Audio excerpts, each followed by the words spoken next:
Chers amis auditeurs, bonjour. Bienvenue dans cette chronique et le droit dans tout ça, présentée aujourd'hui par Olivia Sarton. Depuis une quinzaine de jours, vous vous posez sans doute cette question.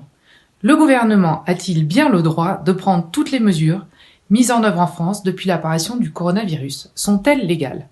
Alors, dans un premier temps, les mesures ont été prises sur la base du Code de la santé publique qui prévoit depuis 2007 la possibilité de prendre des mesures d'urgence en cas de menace sanitaire grave.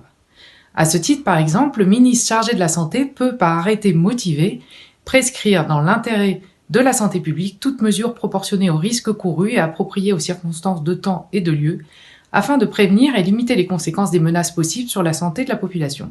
C'est donc sur ce fondement que les écoles ont été fermées il y a 2 semaines et que des mesures de confinement avaient été prévues pour les personnes rentrant de pays touchés par le virus.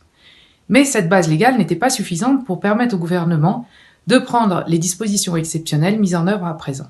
Aussi, 3 lois ont été votées en urgence. La première loi, adoptée vendredi dernier, est une loi de finances rectificative destinée à donner les moyens nécessaires à la sauvegarde de l'économie. Elle prévoit des reports d'échéances pour les entreprises, la prise en charge à 100% du chômage partiel pour les salariés au SMIC, un fonds de solidarité pour les pertes des artisans, commerçants, entrepreneurs, et une ligne budgétaire spéciale pour la santé, etc.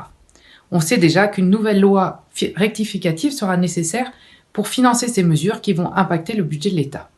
Je ne vous parlerai pas de la seconde loi qui a été adoptée samedi, qui est une loi organique qui nous intéresse moins directement. En revanche, la 3e loi adoptée dimanche dernier nous concerne tous. Elle entérine les mesures déjà prises et donne des pouvoirs élargis au gouvernement. Elle porte sur 3 volets.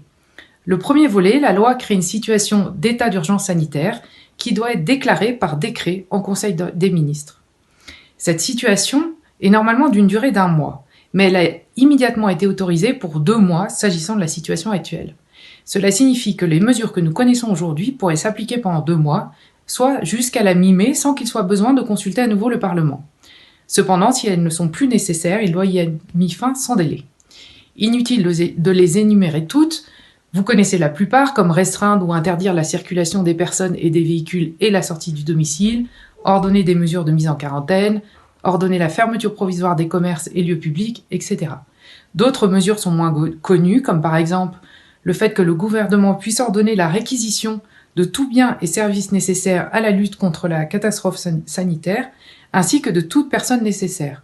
Ou encore, il peut prendre des mesures temporaires de contrôle de prix de certains produits pour prévenir ou corriger les tensions constatées sur le marché.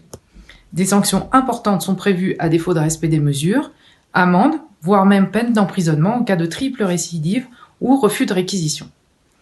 Second volet de cette loi, le report en juin 2020 du second tour des élections municipales lorsque ce second tour est nécessaire. Si la situation sanitaire ne s'améliore pas d'ici le mois de juin et que le second tour ne peut pas être organisé au mois de juin 2020, le scrutin sera entièrement repris premier et second tour. Mais cela ne concerne pas les élus, ceux qui ont été élus dès le premier tour.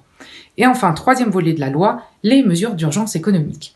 La loi autorise le gouvernement à prendre par ordonnance des mesures relevant normalement du domaine de la loi, comme en matière de droit du travail ou en matière économique. Sur ce fondement, des ordonnances ont été prises dès mardi et mercredi. Vous avez certainement entendu parler des mesures phares, comme par exemple le fait que les employeurs puissent porter, sous certaines conditions, la durée hebdomadaire du travail à 60 heures, ou encore que l'employeur puisse imposer la modification, le report ou la prise de jours de congés payés ou de jours de RTT. Il y a aussi des dispositions qui visent le report des concours et la modification des modalités d'admission dans l'enseignement supérieur.